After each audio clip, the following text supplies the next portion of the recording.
Fala, seus lixos! Sejam bem-vindos ao canal mais odiado pelos fãs do Elon Musk, o melhor canal do YouTube, o canal do seu mestre. Se você faz parte do Apoia-se, parabéns. Se você não faz parte do Apoia-se, porra, vacila, hein? Tá aqui o link do Apoia-se, caso você queira participar, porque tudo que a gente faz aqui tem custo. Então agradeço o pessoal do Apoia-se e me siga no Instagram, tá aqui, @Thiago Santinelli, me segue lá. Tô fazendo vídeo exclusivo para o Instagram constantemente agora, então, porra, vai lá assistir. Sempre que sai vídeo novo eu notifico no Instagram, então não vacila. Hoje vai acontecer a cerimônia do Oscar e pela primeira vez o filme brasileiro foi indicado ao Oscar de melhor filme, sendo que a gente tem um monte de filme bom pra caralho aí, bem melhor que esses filmes desses estadunidenses babaca, mas a primeira vez que estamos indo, Cidade de Deus foi como o melhor filme estrangeiro, se eu não me engano. Porque essa categoria melhor filme, ela é geralmente feita para filmes dos Estados Unidos, lugar mais conhecido hoje como o mictório do Elon Musk. Isso me levou a querer entender mais do assunto que trata no filme, que fez muita gente voltar aí no cinema de novo agora, pra tristeza da galera do Linhagem Geek que não assistiu o filme, né, porque diz que é um filme de lacrate. Da mesma forma que a gente nem precisa assistir os vídeos, né, desses dois idiotas pra saber que eles são burros. O filme Ainda Estou Aqui é um filme protagonizado pela Fernanda Torres, que é a primeira atriz brasileira a ganhar um prêmio no Globo de Ouro por melhor atriz. Olha que foda. E não foi com Lei Rouanet, viu, dona Fátima? Pode subir as calças aí. E o filme conta a história do ex-deputado Rubens Paiva. Ele foi eleito deputado pelo Rio de Janeiro em 1962. Mas 2 anos depois, a ditadura empresarial militar, que esse é o nome correto, começou o ato institucional número 1, que cassou os mandatos de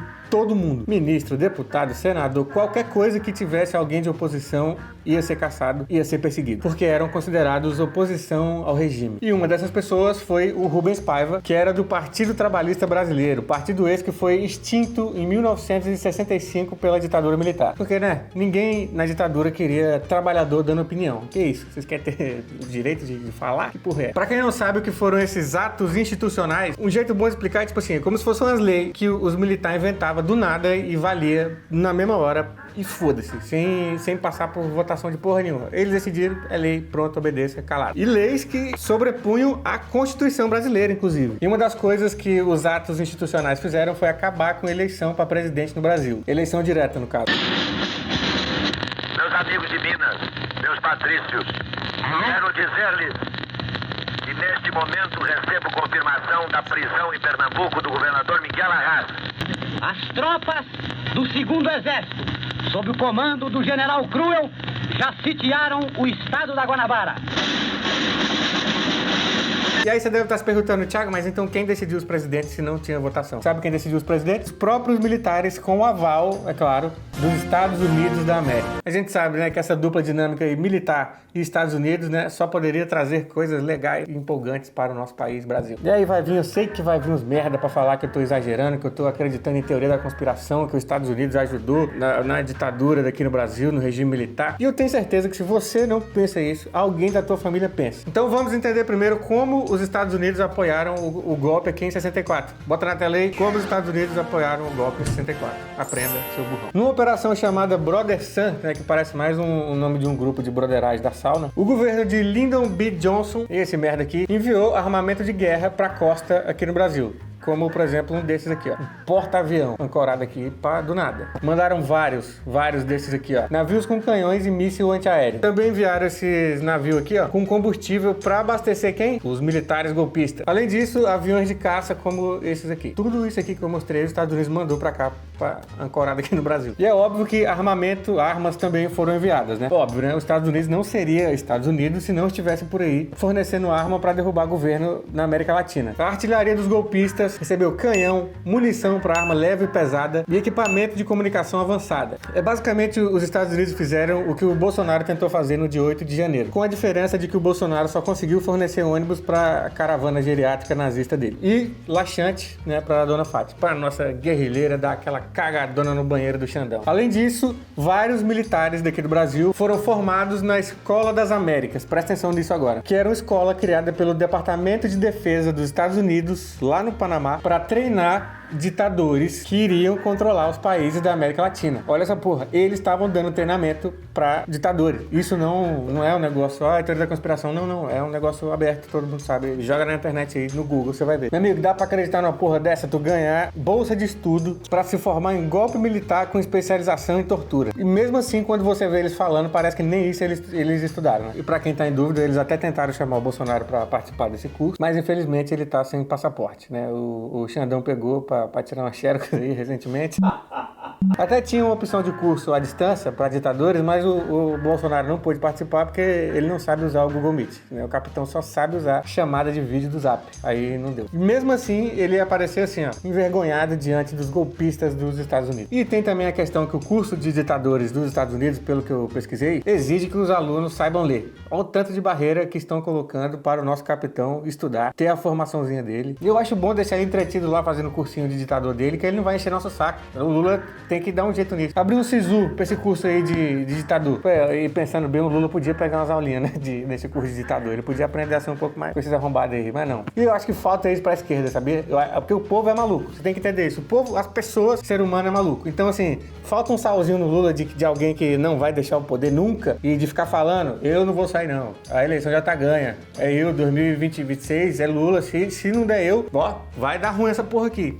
Estamos precisando do maluco, mano. Infelizmente, galera, não tem jeito. Já falei, o mundo agora está se separando de novo entre comunistas e nazistas. Então, te liga. Então, olha isso. Foi apenas com a ajuda dos Estados Unidos que os generais aqui do Brasil tiveram essa força para dizer que a presidência no Brasil estava vaga. E que eles mesmos iam decidir quem ia governar o Brasil dali pra frente. Isso tudo com a desculpa de que estavam combatendo o comunismo, que não era uma força majoritária naquele momento, assim como não foi em nenhum momento da história. Infelizmente. Contamos com o senhor, viu, meu manuchinho aqui, viu? Contamos com o senhor. E agora você, pequeno gafanhoto aí, inocente, deve estar se perguntando, Thiago, mas como assim? Quer dizer que o comunismo não era uma força poderosa que estava prestes a tomar o Brasil? Então por que teve golpe militar? Como assim? Primeiro, olhe para os céus aí e agradeça a Deus por ter eu na sua vida. E segundo, abra os ouvidos agora. Só houve golpe militar no Brasil por causa de um projeto chamado Reforma de Base. As reformas de base eram o principal projeto do governo João Goulart, que foi montado com a ajuda de vários intelectuais que apoiavam o movimento desenvolvimentista, quase não sai. E também movimentos sociais que eram bem numerosos nessa época. Ou seja, João Goulart não era comunista, mas defendia a ideia de que o Brasil precisava se industrializar, modernizar o setor produtivo para finalmente sair da condição de país subdesenvolvido, que era comum para países da América Latina, e ainda é. Essas reformas de base eram o carro-chefe do PTB, Partido Trabalhista Brasileiro. Esse era assim, mano, o grande projeto do partido, e o presidente do partido era o João Goulart, que era carinhosamente apelidado de Jango. E vou chamar de Jango porque eu acho bem mais legal. E essas reformas de base incluíam, olha esse sonho, reforma agrária, reforma urbana, reforma tributária, educacional, eleitoral, reforma bancária e reforma administrativa. Foi só por isso. Você consegue acreditar realmente que os Estados Unidos iam deixar alguma coisa dar certo fazendo diferente do que eles estavam fazendo? Claro que não. E para fazer tudo isso, o presidente Jango colocou no cargo o ministro do Planejamento, o maior economista do Brasil, Celso Furtado. Foi esse mano aqui que conseguiu bolar um plano econômico para colocar essas reformas em ação sem quebrar a economia do país. E vamos falar um pouquinho sobre cada uma dessas reformas para tu ver o tipo de coisa que incomoda militar e empresário. Principalmente empresário, né? O militar só são, né, os soldadinhos dele. Primeiro, bota na tela aí, reforma da educação. Essa visava construir mais escolas, ampliar as vagas desde o ensino infantil até o ensino superior, aumentar o salário dos professores e combater a desigualdade de acesso, né, à escola e a estudos para as regiões norte e nordeste. E é bom lembrar que isso aqui não acontecia só pela boa vontade do presidente Jango, não. É que um homem incrível. Não. Nessa época, tinham muitos movimentos sociais organizados, não só na cidade, mas como nos campos também, e que estavam exigindo esses direitos. Como, por exemplo, a campanha de alfabetização de Angicos, tocada por nada mais, nada menos que Paulo Freire, lá no Rio Grande do Norte. Ele alfabetizava adultos camponeses pobres, já que quase 40% da população brasileira era analfabeta. Nessa época, ali, em 1962, o ministro da Educação inspiração era nada mais, nada menos que o antropólogo Darcy Ribeiro, que nesse ano aí de 62 fundou a Universidade de Brasília. E ele se tornou especialista em como montar uma universidade pública de qualidade. E a ideia deles era construir cada vez mais universidades em vários lugares e usar esse conhecimento para aprimorar as nossas indústrias nacionais. E como eu citei Paulo Freire aqui, eu sei que a dona Fátima em casa agora, os bolsonaristas já estão rasgando o cu, falando que é mais uma vez esse comunista maconheiro falando de Paulo Freire. Sim, você acertou em tudo que você me julgou. Reforma bancária. A reforma bancária tinha como objetivo controlar os juros e combater a especulação financeira e dar crédito para quem realmente estivesse a fim de produzir. E isso, meu amigo, desagradou muito os banqueiros. Muito. Por que será, hein? Por quê? Reforma urbana. Essa visava construir moradias populares, conter os preços dos aluguéis e colocar gente que morava em cortiço e em favela para morar em lugares na cidade que não estavam sendo utilizados. Esse seria um movimento perfeito para ser coordenado ali pelo Bebê Boulos, mas ele ainda não tinha nascido, né? Eu acho. Mas a principal proposta do Jango, que deixou a galera muito puta, os empresários muito putos, todos isso aqui que eu falei já era motivo pra galera querer matar ele. Mas aí vem o grande motivo, que é a reforma agrária. Meu amigo, vai falar em reforma agrária de verdade pra tu ver o que os empresários vão fazer contigo aqui no Brasil. A principal proposta do Jango era essa, que é basicamente o governo distribuir pros pobres do campo pedaços de terra que ninguém estava utilizando pra poderem produzir coisas para o Brasil. Isso aí geraria milhões de pequenos proprietários, ajudaria a alimentar quem tá passando fome e de quebra fortaleceria muito a indústria nacional. E é basicamente o que o MST tá tentando conquistar até hoje, enquanto fica tomando bala de fazendeiro lá no Mato Grosso. Te liga no discurso que o Jango fez 18 dias antes dele tomar um golpe, na Central do Brasil, lá no Rio de Janeiro. Te liga. Trabalhadores do campo já poderão então ver concretizada, embora em parte, a sua mais sentida e justa reivindicação, aquela que dará um pedaço de terra fértil para ele trabalhar, um pedaço de terra para ele cultivar.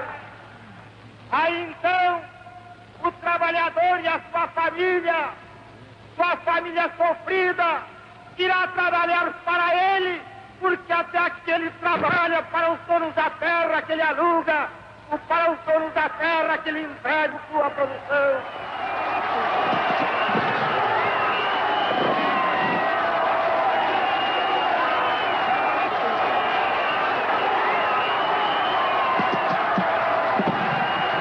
Olha que bonito como é que o povo grita quando você se importa com eles, né? Dá inveja, né, capitão? Dá inveja. Eu sei que você queria ser amado, mas você só conseguiu isso aqui.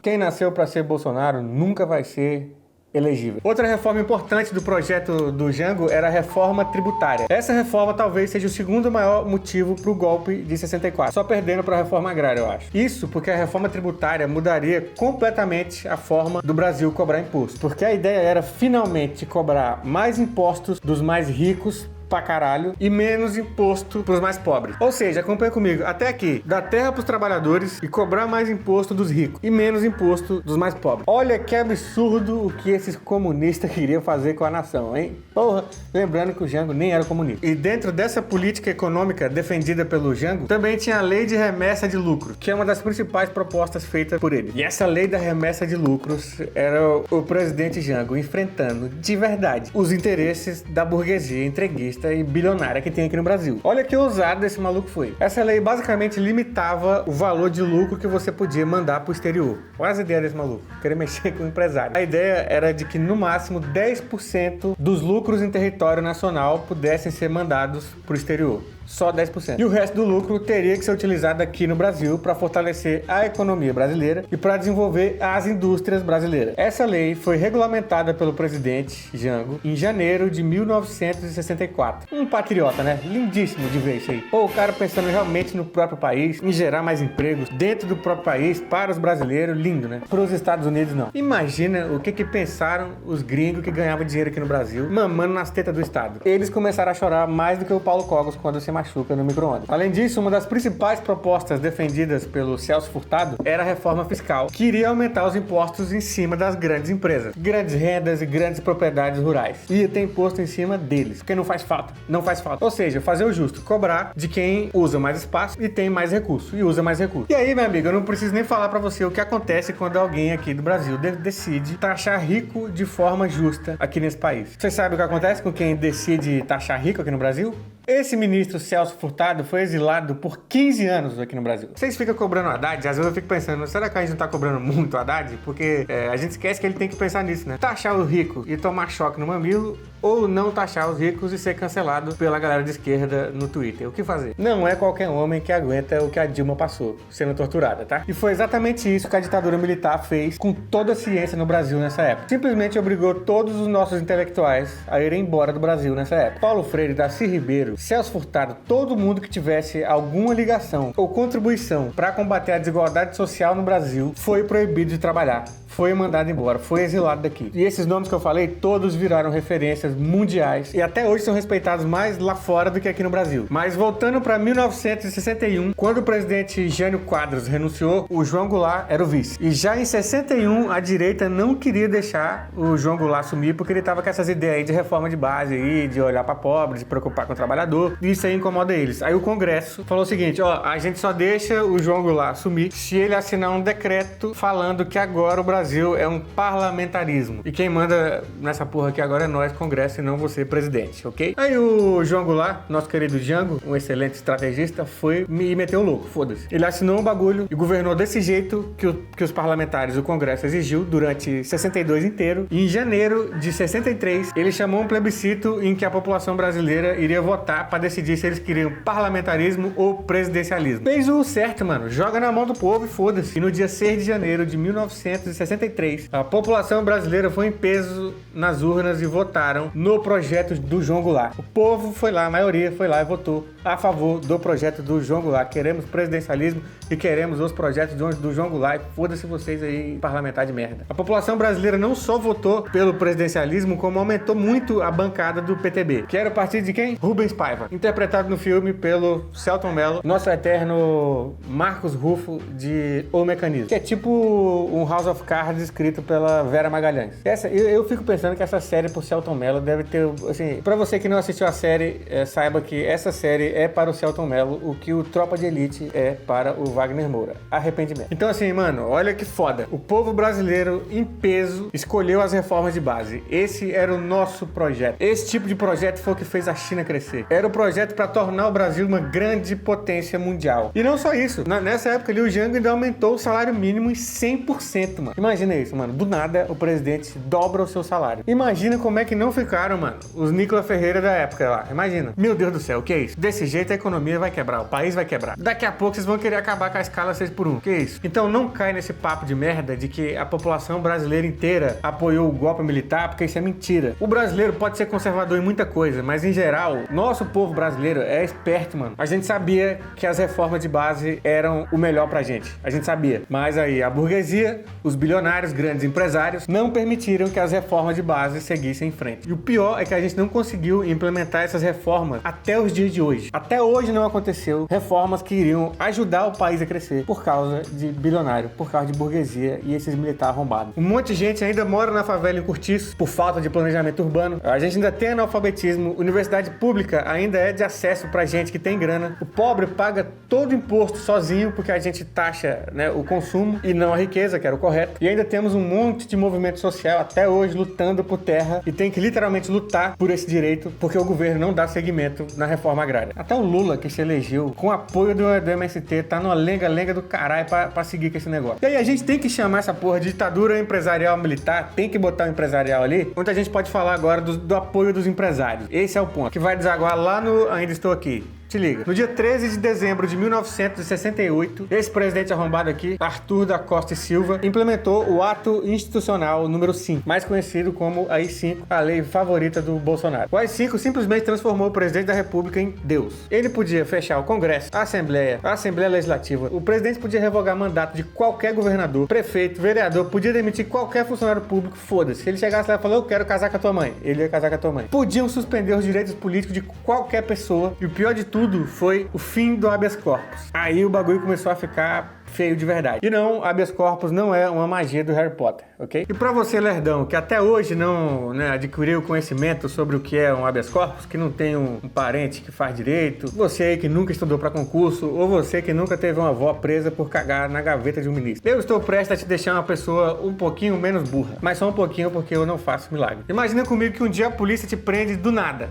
Do nada. Vão lá, batem na tua porta, te algema e sem te explicar nada, te levam lá pra uma cela de uma delegacia qualquer perto da tua casa. Hoje, você tem o direito de chegar na delegacia e, educadamente perguntar: que porra é essa? Por que eu tô preso aqui? Qual é o motivo? E se o delegado falar: ó, meu amigo, a gente ainda não tem certeza do motivo, nós estamos investigando ainda, mas pedimos a sua prisão preventiva. O habeas corpus é o que te dá direito a falar: vai tomar no teu cu. Não, você não pode falar isso não, que senão a polícia vai te matar lá dentro. Mas você pode falar: olha, não aceito, então eu tenho o direito de responder em liberdade. Ou seja, com o fim do habeas corpus, com o AI-5, a polícia, o Estado, podia prender qualquer pessoa que eles quiserem, levar pra delegacia sem falar o motivo e te deixar preso lá e foda-se. E você não teria nenhum direito de aguardar em liberdade enquanto as investigações estivessem correndo. Se a polícia decidisse que você ia passar uma semana, um mês, ou um ano, 2 preso, foda-se, ia acontecer. E o que é curioso, que a gente até hoje, no Brasil, a gente tem mais de 200 mil pessoas presas sem terem sido julgadas ainda. 200 mil pessoas, mais de 200 mil pessoas presas sem julgamento ainda. Mas longe de mim,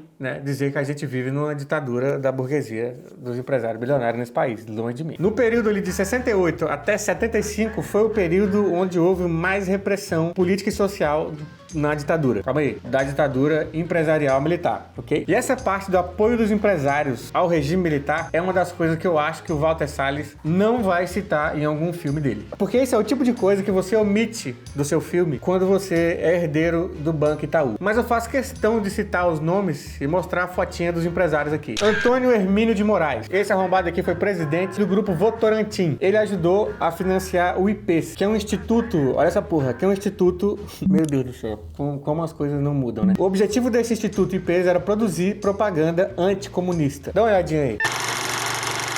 O IPES foi, como fachada, um instituto de pesquisas e estudos sociais.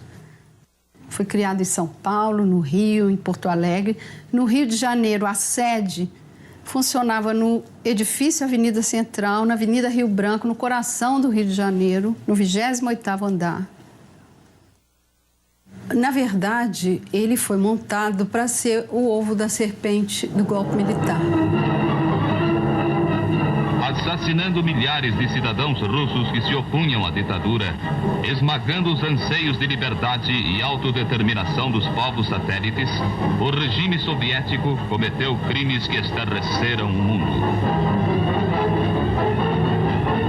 Na Itália, na Alemanha, na União Soviética, em Cuba, na China, a história foi sempre a mesma.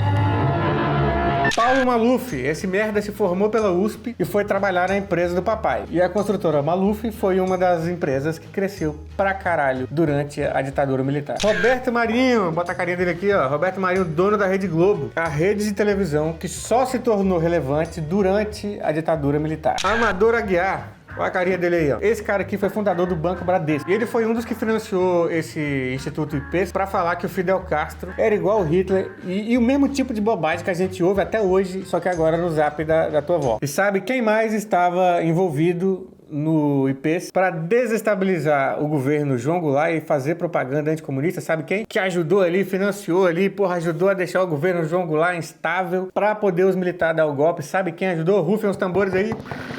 Fundador do Banco Moreira Salles e pai do diretor Walter Salles.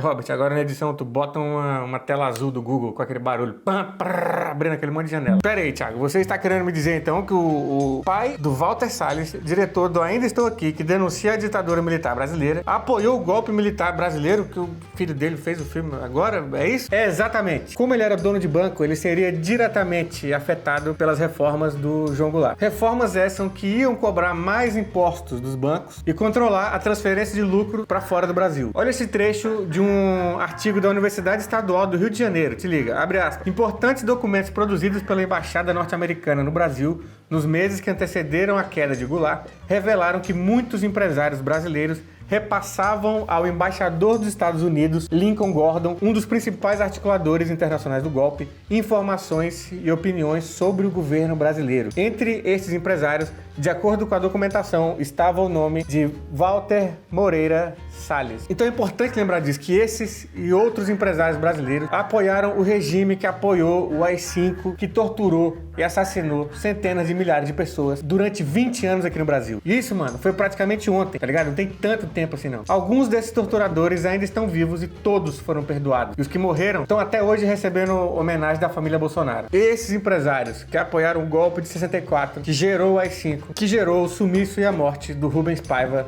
que é o personagem principal do filme do Walter Salles. Esse mapa aqui da FGV mostra pra gente em quais lugares do Brasil tinha a presença do exército, em quais lugares tinha a tortura forte e muito forte. Dá uma olhadinha aí, já vê olha onde tá os lugares. E essas prisões arbitrárias, desaparecimento, tortura, assassinato realizado pela ditadura militar, normalmente é lembrado quando aconteciam contra intelectuais brasileiros de classe média alta, ou pessoas envolvidas com a militância política, como é o caso do Rubens Paiva, ou afiliado do PCB, o Vladimir Herzog, ou o guerrilheiro também afiliado do PCB, Carlos Marighella. Ou seja, só é lembrado normalmente essa galera aí que estava envolvida nesses círculos aí de política, movimento social, a galera classe média branco, né? Essa galera aí normalmente se falam dele. E essa foi exatamente a crítica do chavoso da USP ao filme Ainda Estou Aqui, pelo qual ele teve que sofrer até racismo de galera de esquerda, porque ele deu a opinião dele e deu uma crítica válida. Que o filme reforça essa memória de grandes figuras que sempre são lembradas e não retrata como a ditadura militar tratou a população mais pobre no Brasil. Então é exatamente isso que eu vou fazer agora. Como era a ditadura militar na quebrada? Bota na tela aí. Porque o que eu descrevi pra vocês aqui, que a polícia entra dentro da casa da galera, mata, leva embora, leva preso, some com o corpo. Isso aí que acontecia, né? Todo mundo que fosse oposição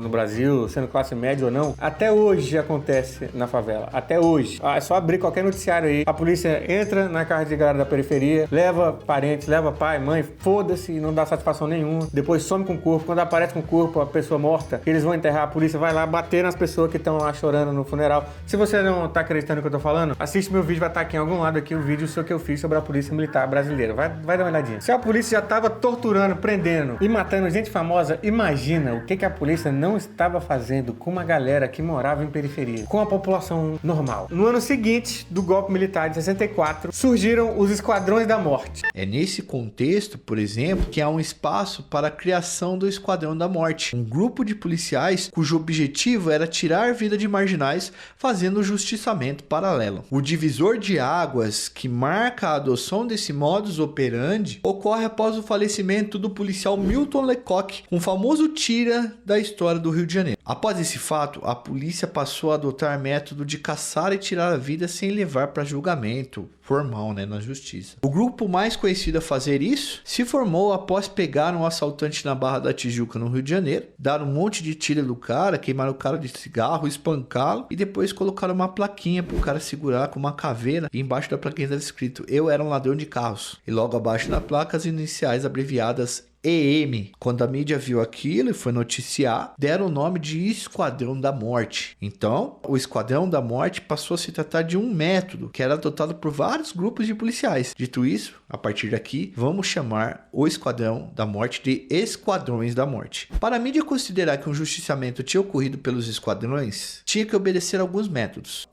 Abandono de cadáver em lugar ermo ou leito de rio, geralmente nu ou apenas de shorts, sem documentos que possibilitasse a identificação, ou então encontrado enterrado em cemitério clandestino, por vezes completamente carbonizado. Esse é um dos métodos. B. Mãos quebradas ou com marcas nos punhos, hematomas, queimaduras e indícios de outros tipos de violações no corpo. D. Estrangulamento por fio ou corda, geralmente de nylon, frequentemente encontrada junto ao corpo, ainda laçada no pescoço. Fuzilamento com armas de diversos calibres, cartaz com desenho de uma caveira com tíbias cruzadas e as iniciais EM, e acusações à vítima, frases do tipo: "Eu era um ladrão de carros, agora não roubo mais", e etc. Uma instituição pública foi criada nos anos 70 pelo regime que funcionava na prática igualzinho esses Esquadrão da Morte que começaram lá em 64, no ano do golpe. As Rondas Ostensivas Tobias de Aguiar, achou estranho esse nome, né? É a sigla da Rota, que existe até hoje, que vale lembrar que no governo do Tarcísio, a Rota voltou a ser o batalhão que mais mata na polícia militar. Pra você que se pergunta assim, mas em que momento a polícia ficou folgada desse desse jeito que ele só sai prendendo quem eles querem, mata quem eles querem e foda-se. Foi durante a ditadura militar que a polícia militar ganhou esse poder de agir como bem entende, fazer o que bem quiser fazer e foda-se, não responde a ninguém. Como explica bem pra gente o Almir Felitti, que é autor do livro A História das Polícias no Brasil. Dá uma olhadinha. O decreto 667 de 69. O que esse decreto faz? Ele diz que, a partir daquele momento, o policiamento ostensivo no Brasil vai passar a ser feito exclusivamente pela Polícia Militar. O que isso quer dizer? Antes, o policiamento ostensivo, que é o policiamento cotidiano, o policiamento de rua, né? A polícia ostensiva é aquela que você sai na rua e dá de cara com ela. Antes disso, esse policiamento era feito pelas guardas civis que eram subordinadas às polícias civis.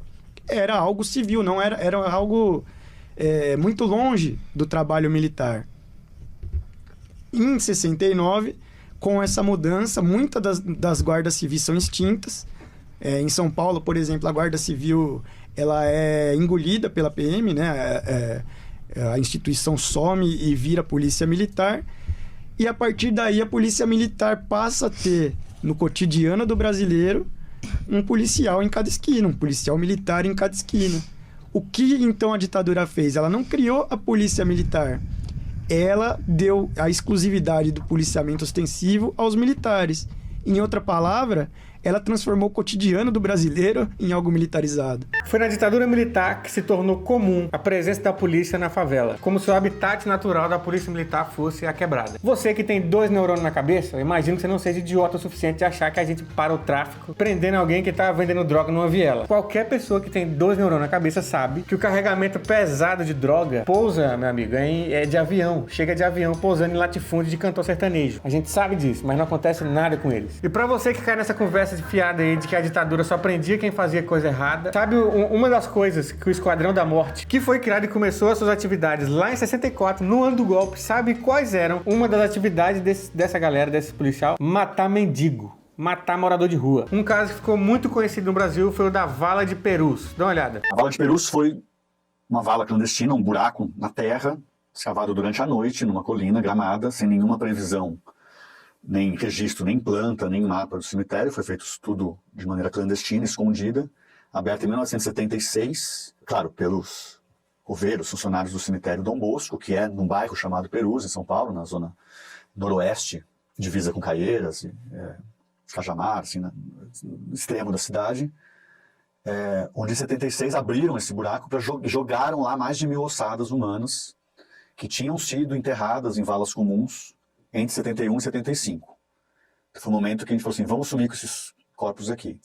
E é todo um processo que a gente conta, né, na reportagem, que desde a construção do cemitério, a toque de caixa, entre 70 e 71, no governo municipal do prefeito chamado Paulo Maluf, que tinha sido um colaborador da ditadura, um prefeito biônico indicado pelo governo militar, eles constroem esse cemitério já com a ideia, um cemitério longe, um cemitério numa área não urbanizada e habitada dentro de Perus, ficava a 2 quilômetros do centro de Perus, numa área que não tinha luz elétrica, não tinha asfalto, não tinha...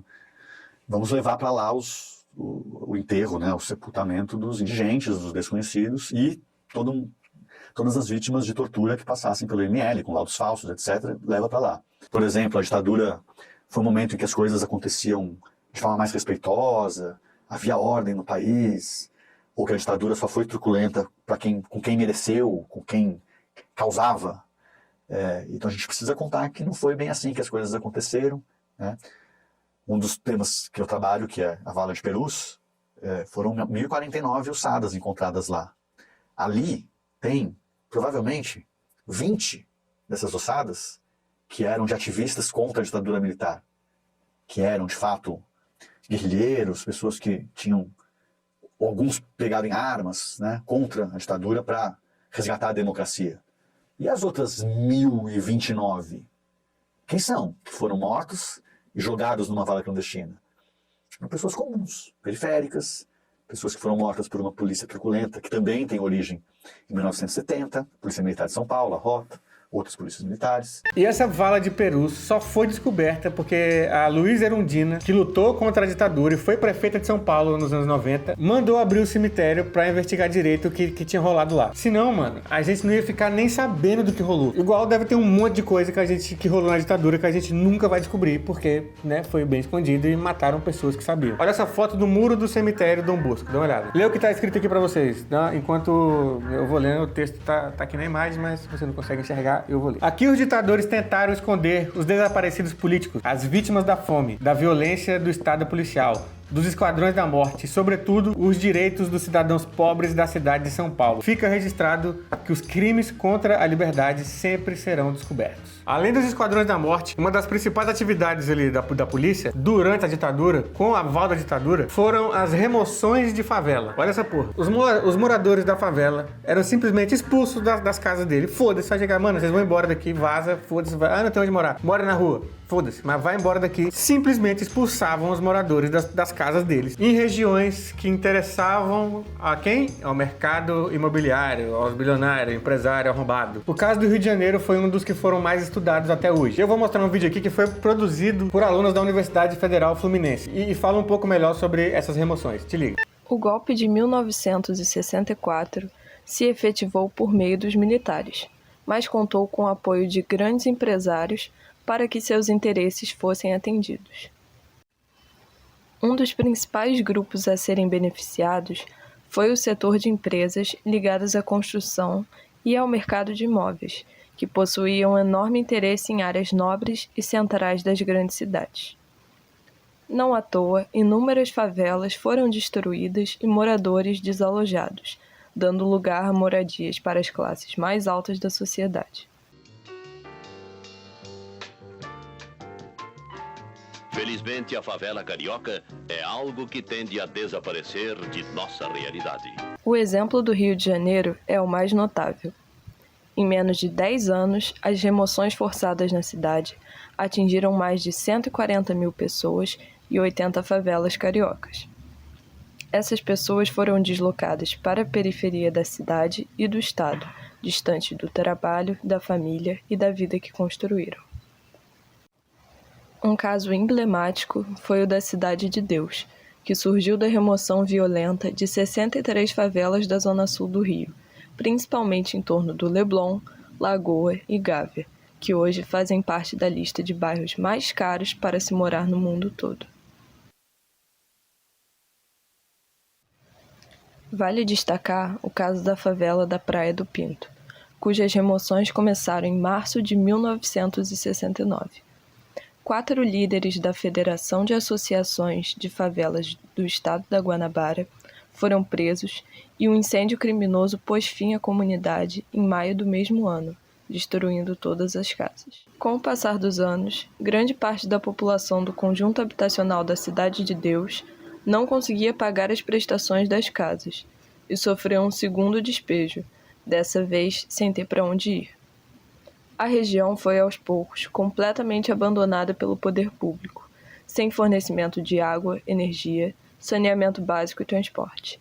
Um exemplo concreto é o da repressão violenta aos bailes black organizados pela juventude negra em várias cidades pelo Brasil. Por um lado, os agentes do Estado temiam agremiações de jovens negros, com receio de que se tornassem um partido semelhante ao dos Panteras Negras dos Estados Unidos.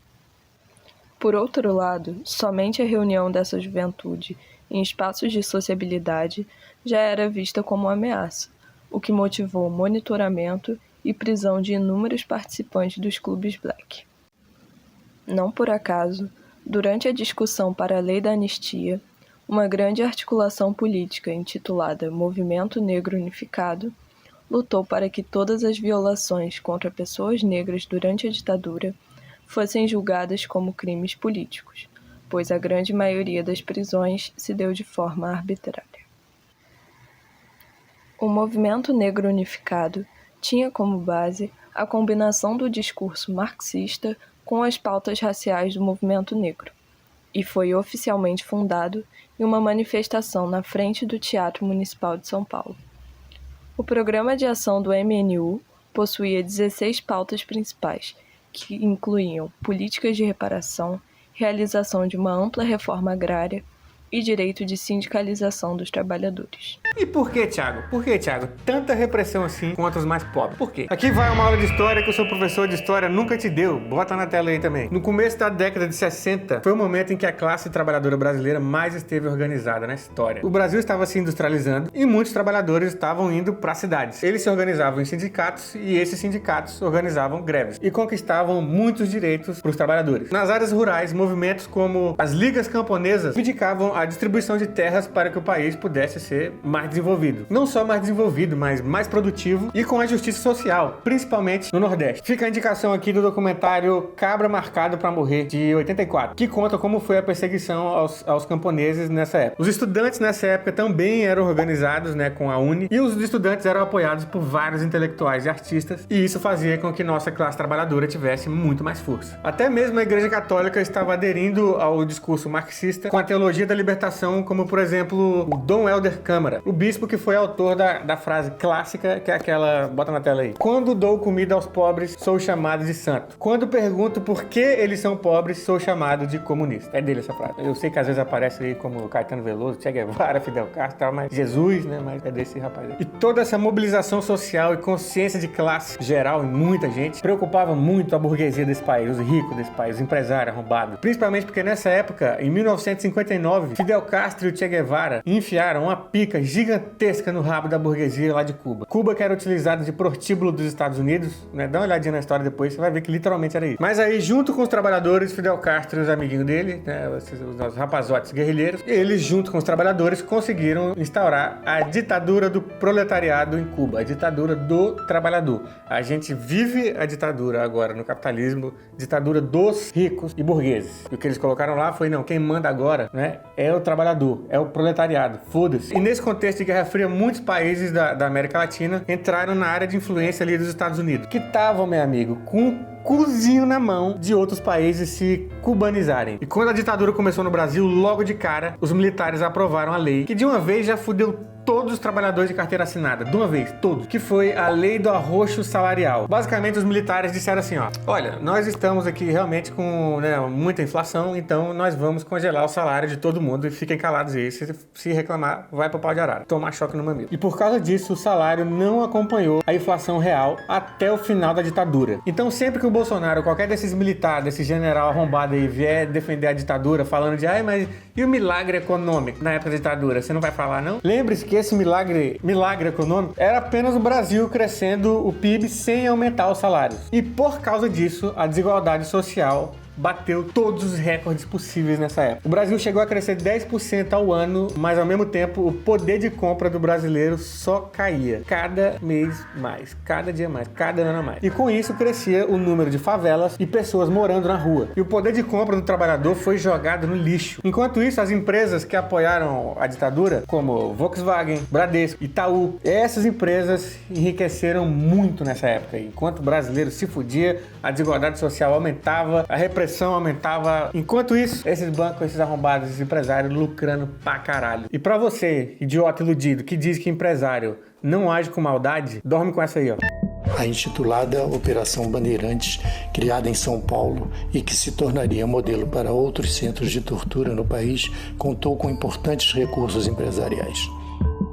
Um caso individual que mais chamou a atenção foi o de Henning Boyles, da Ultragás, um empresário dinamarquês que acompanhava sessões de tortura, sendo apontado como fornecedor de um aparelho que administrava choques elétricos em presos políticos.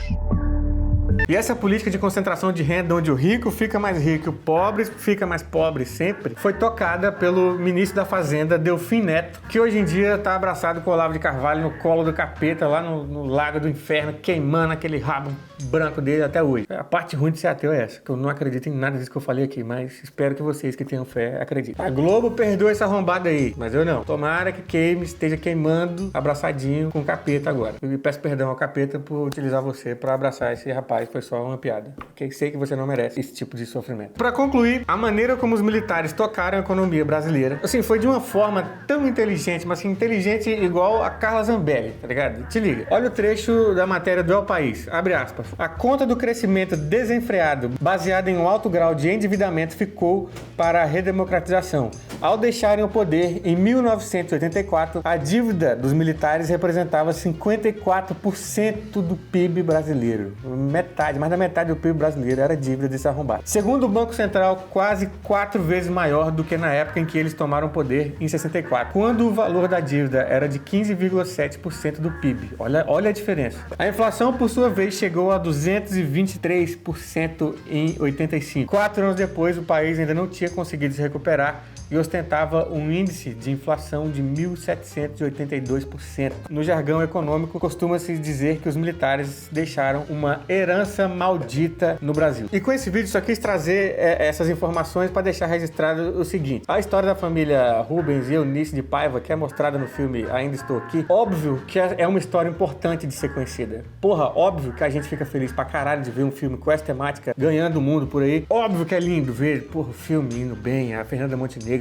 prestes a ganhar o Oscar, talvez ela ganhe o Oscar hoje. Não estou reclamando da existência do filme, ok? Estou trazendo aqui, né, passado de pessoas relacionadas com o filme que apoiaram a ditadura. Acho importantíssimo, tô felizão que esse filme esteja acontecendo, que, porra, né, ainda mais depois que a gente passou aqui no governo Bolsonaro, porra, atrapalhando todos os filmes, atrapalhou a estreia do filme Marighella nos cinemas aqui no Brasil. Óbvio que é importante essas histórias serem contadas. Mas a gente também tem que começar a conversar sobre a ditadura empresarial militar, não apenas como um regime que perseguiu intelectuais e militantes e artistas da música. A ditadura, meu amigo, também matou muito pobre e favelado, muito. Pobres e favelados que não entram na conta das mortes da ditadura. Não entra, esses mortos não entram como mortos políticos, não entra. Tudo isso com apoio financeiro de grandes empresários e daquela porra dos Estados Unidos. Cracolândia, céu aberto, aquela porra ali. A gente ainda chama de país ainda, a merda daquela. Um dos filmes brasileiros mais assistidos do século XXI foi o Tropa de Elite, que é um filme que engrandece a tortura praticada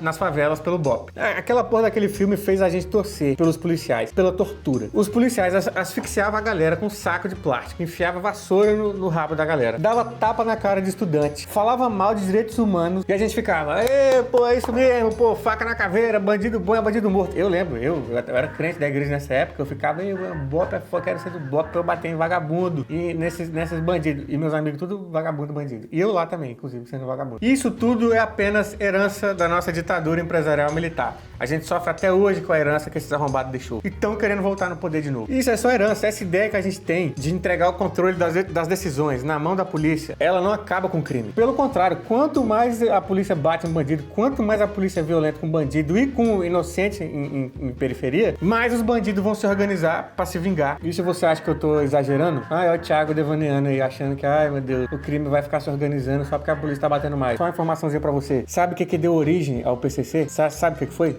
Acho que foi Jesus que deixou, o capeta, o Satanás falou, PCC, age o PCC, e houve o PCC. Não, o que deu origem ao PCC foi o massacre no Carandiru, comandado por polícia militar, tá? A gente sofre com o PCC hoje, o início dessa galera foi quando a polícia entrou no presídio matando todo mundo no foda-se. E a gente tem que cobrar a galera, tem que cobrar Lula, que tá apoiando GCM. A GCM agora vai ter poder, GCM, que é, guarda municipal, agora vai ter poder de enquadrar a gente na rua e de entrar na casa da galera. E foda-se. GCM já era folgada antes disso aí, agora imagina agora que pode fazer isso aí. E o Lula tá apoiando, Lula e Tarcísio, junto com o Tarcísio lá, ó, apoiando essa porra aí. E também devemos cobrar, óbvio também, nossos diretores de cinema pra mostrarem o lado dos militares que a Globo não mostra. E a Globo não mostra por quê? Porque a Globo até hoje continua sendo fruto da ditadura empresarial militar. E como eu não tenho nenhuma pretensão de ir pra televisão, caguei, foda-se. E é por causa dessa galera de rede de televisão, dessa galera que tem esse poder de tudo que até hoje esse papinho de anistia cola, até hoje. Porque falta a gente martelar na cabeça das pessoas mesmo quanta gente esses militares torturaram, mataram, com quantas famílias eles acabaram, né? A galera é a favor da família, né? Mas é a favor da ditadura, que acabou com um monte. O Rubens Paiva é só um dos exemplos de pessoas conhecidas, mas teve muita gente anônima que morreu e nem sequer entra pra conta dos mortos pela ditadura. Porque eram mendigos, morador de favela, indígena, quilombola, essa galera aqui não entra na conta. Foda-se, não tem filme sobre essa galera aqui. Então que esse filme, Ainda Estou Aqui, sirva tanto pra gente lembrar que general golpista tem que ser punido e que sirva também pra gente lembrar que a ditadura da polícia militar nas favelas continua até os dias de hoje e continuará existindo no capitalismo. E não tem que cancelar quem traz essa crítica, não. Ah, Chavoso falando mal do filme. Vai tomar no cu. É vocês que tem que tirar o dedo do cu e botar na consciência de perceber. Às vezes reclamam da polícia, que a polícia é autoritária, mata todo mundo lá. Aí quando alguém só mostra isso, fala, galera, a ditadura ainda está acontecendo aqui na favela onde eu moro. Aí tem que ser o saco. Tomar no cu de vocês. Tomara que a Fernanda Montenegro ganhe o Oscar. Se não ganhar também, pau no cu desses americanos, esses estadunidenses arrombados. O que importa é a gente saber que a Fernanda Torres teve a melhor atuação dessa galera que tá concorrendo aí. E o que importa é isso. Vini Júnior não ganhou a bola de ouro, mas a gente sabe que ele é o melhor. Se a Fernanda Torres não ganhar o Oscar, foda-se, a gente sabe que ele é a melhor. E é isso. Não esquece de deixar o like no vídeo, que essa porra aqui dá trabalho. É uma merda pesquisar todas essas peripécias aí cometidas pelo nosso comando maluco militar brasileiro. E quando puderem, visitem o Memorial da Resistência para aprender um pouquinho mais sobre a ditadura militar brasileira. E fiquem aí com as bênçãos do nosso padroeiro Luigi Mangione. E fiquem com o seu mestre também, Thiago Santinelli. E cansei dessa merda, não aguento mais ficar falando, não aguento só falar. Hoje não passei tanta raiva porque foi um vídeo mais didático, né? Estou trazendo mais conteúdos assim porque vocês, lerdão, precisam aprender coisas, assim como eu tive que aprendê-las um dia. E é importante. Então, se não gostou, pau no seu cu. Se você gostou, pau no seu cu também, caso você goste de pau no seu cu. Esse canal aqui, a gente abraça todas as pessoas, todos os tipos de amor. Menos quem ama militar. Quem ama militar aqui não é bem-vindo. Até a próxima.